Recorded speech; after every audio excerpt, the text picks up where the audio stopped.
नमस्कार, आप देख रहे हैं अब तक टीवी चैनल। हमारे संवाददाता शिव संपत करवरिया ने जनपद चित्रकूट से जानकारी देते हुए बताया, पुलिस अधीक्षक चित्रकूट अरुण कुमार सिंह के कुशल निर्देशन में अपराध पर अंकुश लगाने हेतु अपराधियों के विरुद्ध की जा रही कार्रवाई के क्रम में अपर पुलिस अधीक्षक चित्रकूट सतपाल सिंह एवं क्षेत्राधिकारी राजापुर जयकरण सिंह एवं क्षेत्राधिकारी यातायात फहाद अली के पर्यवेक्षण एसओजी सर्विलांस प्रभारी MP त्रिपाठी एवं थाना अध्यक्ष राजापुर प्रवीण सिंह तथा उनकी टीम दिनांक 30 जून 2025 को थाना राजापुर अंतर्गत सिकरी अमान गांव के पास पर रोड पर जली हुई कार में पूर्णतः जला हुआ शव का खुलासा कर घटना कारित करने वाले एक अभियुक्त व घटना में शामिल एक अभियुक्ता पति पत्नी को गिरफ्तार कर लिया गया है।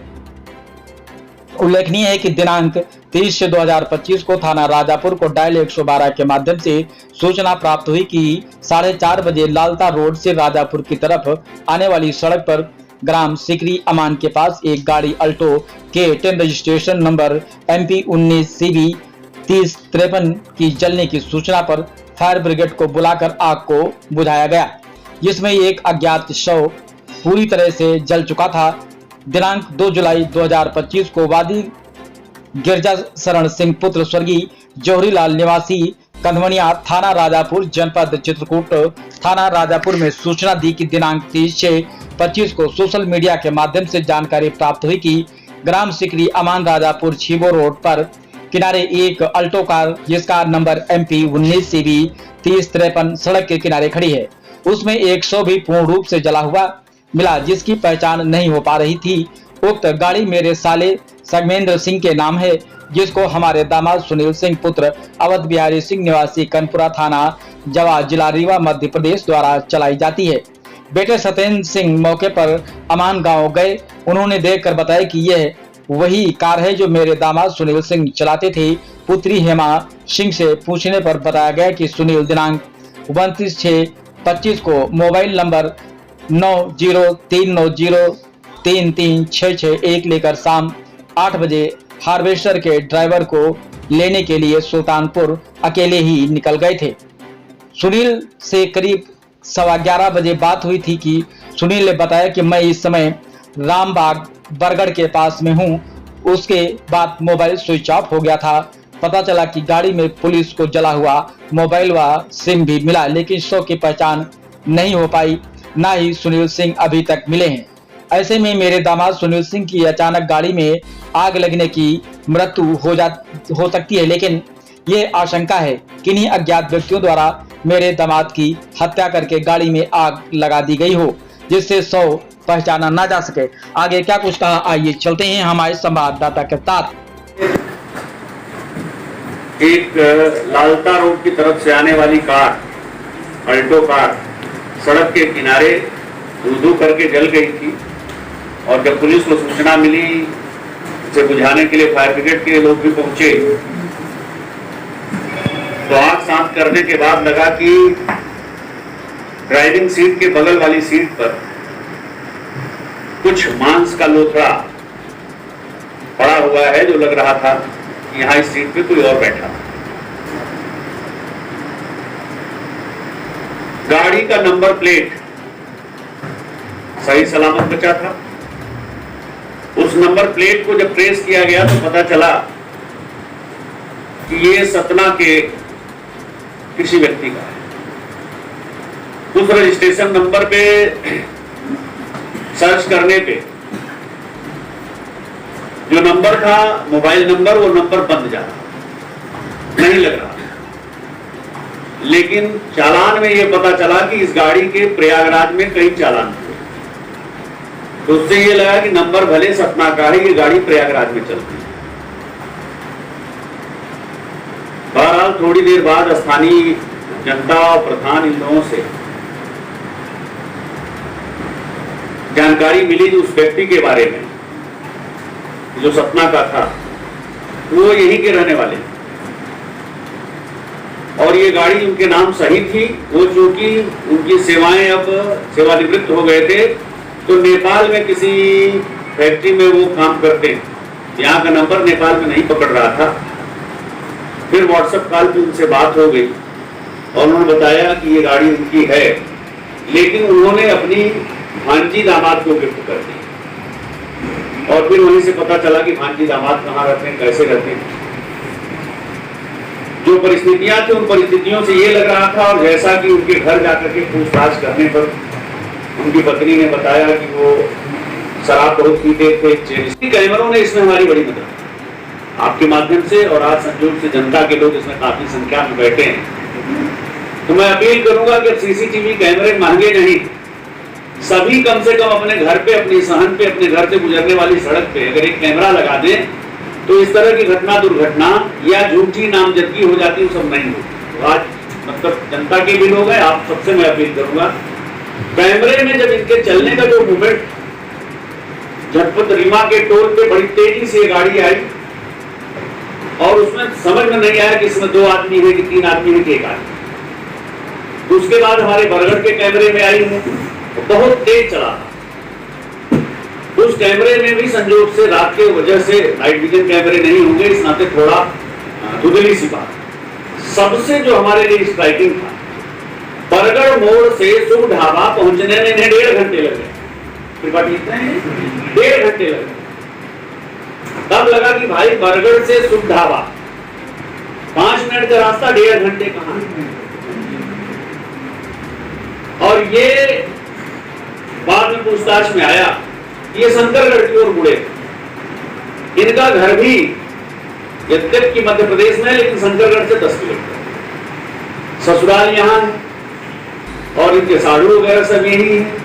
और जो इनके मामा जी, माने पत्नी के मामा जी, जो भी कुछ करते दिए थे इनको, वो भी सबके घर ही नादिरपुर मियां के कुछ लोगों से इनकी बी पार्टी के रूप में वार्ता भी यहाँ के लोगों से हुई। तो फिर हम लोगों ने कंसंट्रेट किया कि यही, और डीएनए सैंपलिंग में पहले इनके बच्चे का हुआ। फिर जब इनके फादर को बुलाया गया, क्योंकि हमारे वैज्ञानिकों ने ये कहा कि बच्चे की तुलना में, बच्चे से बाप की ओर बढ़ने की तुलना में बाप से बेटे की ओर आना हमारे लिए आसान है डीएनए मैचिंग। और 2 हमारे पास सैंपल हो जाएंगे। अगर एक कहीं से फेल कर, आप लोगों को मालूम है, अपने आप लोग छाप चुके हो कि सिलेंडर का विस्फोट भी हुआ। सिलेंडर उन्होंने रख लिया था, कभी कभी हार्वेस्टर के मजदूरों को दे देते थे। दोबारा की पूछताछ में उनका वो सिलेंडर मेरी सहेली कहाँ देना था, लेकिन उसी गाड़ी में रह गया, सहेली का सिलेंडर था। तो थोड़ा सा हम लोगों को लगा। अच्छा, दूसरा, मैंने भी तत्काल उनसे दूरभाष पे बात की थी। आज भी भारतीय समाज में किसी महिला को अगर ये बताया जाए कि आपके पति जिस कार से जा रहे थे वो कार धू करके जल गई और उसमें एक आदमी जल के इतना मांस का लोथड़ा बचा जो 5-7 किलो ज्यादा नहीं, लेकिन बड़ा कॉन्फिडेंस के साथ वो चीजों का जवाब दे रहे। तो एक तो ये लग रहा था कि बड़ी बहादुर महिला है। मैंने उन्हें शाबाशी भी दिया कि ठीक है, आप परेशान न हो, हम लोग आपके साथ हैं, आप बड़ी बहादुर महिला है, बहादुरी से जवाब सब दे रहे।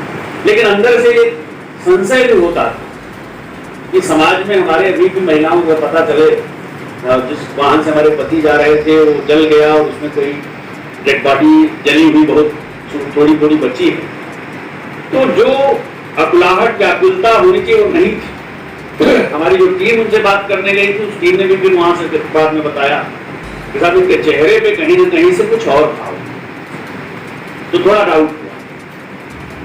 एक डाउट ये था जिसके आधार पे हम भी यही मान के चल रहे थे, आप सभी मान के चल रहे थे कि चूंकि जहां वो डेड बॉडी थी जली हुई, वहीं कुछ चूड़ियां टूटी। ये लगा कि यह 100 महिला का हो सकता है, जलने में छटपटाई होगी, या किसी ने अगर उसे मार के इसमें जलाया है तो मैन हैंडलिंग के दौरान टूटी, जिसको इनकी पत्नी ने आके खारिज कर दिया कि चूंकि मेरा ब्यूटी पार्लर है, मेरे हस्बैंड चूड़ियां खरीद के ले आते हैं, कभी सैंपल की चूड़ियां ले आते हैं, तो डैशबोर्ड में 2, 4, 6, 10 रह जाती है, 1 पैकेट रह जाता है।